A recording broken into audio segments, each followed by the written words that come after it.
Baik, selanjutnya kita akan melihat jenis algoritma yang lain, yaitu NSJF atau Non-Preemptive Shortest Job First.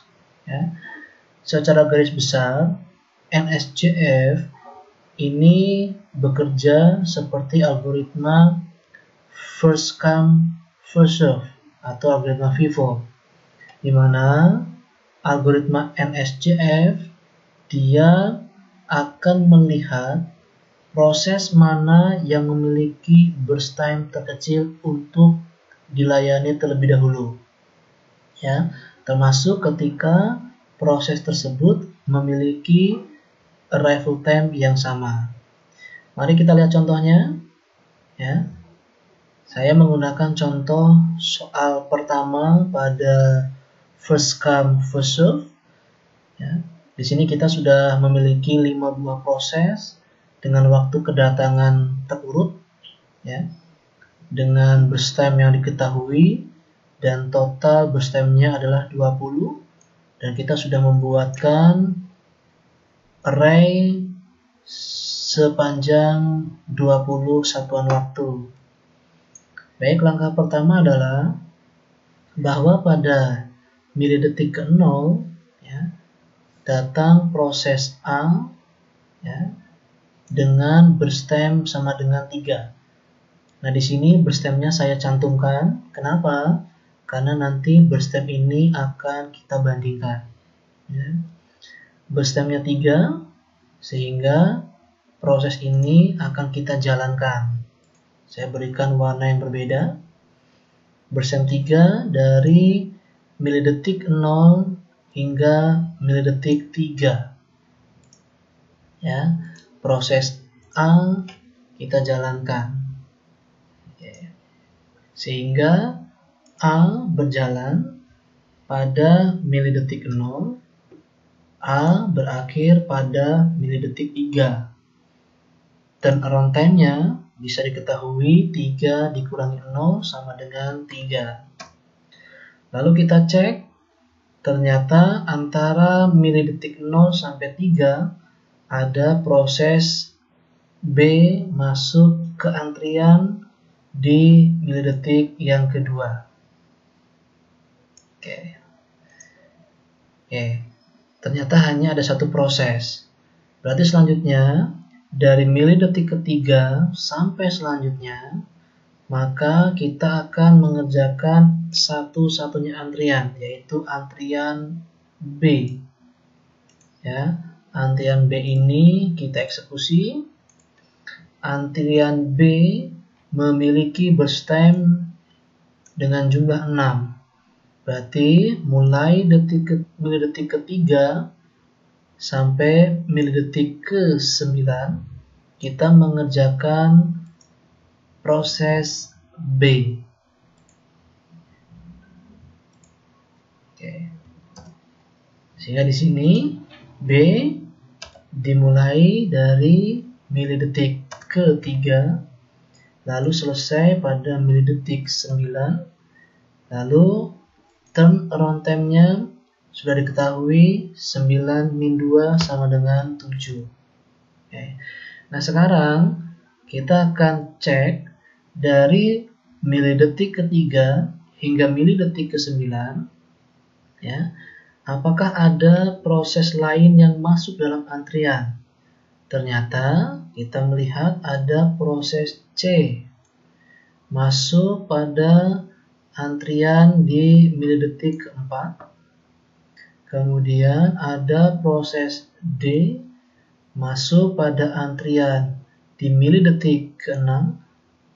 Kemudian ada proses E masuk pada antrian milidetik ke-8. Ya. Ketika proses B selesai pada milidetik 9, maka kita akan membandingkan, ya, proses C, D, dan E. Ya, kita bandingkan dari ketiga proses ini mana yang memiliki burst time terkecil.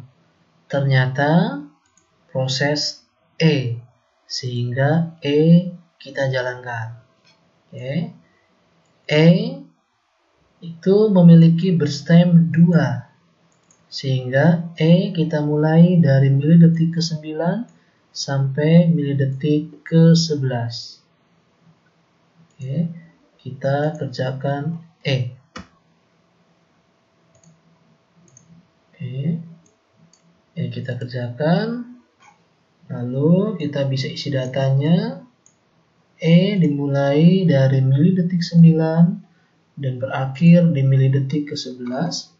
Sehingga kita bisa mengetahui turnaround time-nya, yaitu 11 dikurangi 8 sama dengan 3. Oke. Nah, selanjutnya dari milidetik ke 11 kita akan melihat ternyata ada proses dalam antrian yang belum dikerjakan, yaitu proses C dan D. Oke. Lalu kita bandingkan mana proses dengan berstem paling kecil. Ternyata proses C. Sehingga proses C ini yang kita eksekusi. Ya. Proses C ini dia memiliki berstem sebanyak 4. Mulai dari milidetik 11 sampai milidetik ke-15. Kita kerjakan C. Proses C. Oke. Nah, sehingga kita bisa isi datanya mulai dari milidetik 11 sampai milidetik ke-15. Sehingga turnaround time-nya kita dapat mengetahui bernilai 11. Dan yang terakhir, pada milidetik ke-15, ternyata satu-satunya proses yang belum dijalankan itu adalah proses D. Sehingga D kita eksekusi, di mana D memiliki berstem sama dengan 5. Oke, mari kita kerjakan D. Oke, sehingga di sini bisa diketahui, ya, D itu berjalan mulai milidetik ke-11, milidetik ke-15 sampai milidetik ke-20. Sehingga berstemnya dapat diketahui 20 dikurangi 6 sama dengan 14. Oke, nah di sini kita bisa mencari waiting time-nya. Oke, waiting time-nya itu sama dengan, ya, proses A dimulai dari 0. Berarti dia tidak menunggu proses manapun. Kita lihat proses B. B dimulai atau dikerjakan mulai milidetik ke-3. Padahal B sudah masuk pada milidetik ke-2. Sehingga waiting time-nya 3 dikurangi 2 sama dengan 1. Kita cek eksekusi C. Yang dilihat adalah yang kita berikan tanda. Ini C sudah kita eksekusi pada milidetik 11. Padahal C sudah masuk pada milidetik ke-4. Ya, sehingga waiting time C 11 dikurangi 4 sama dengan 7. Sekarang kita cek yang D. D dikerjakan pada milidetik ke-15.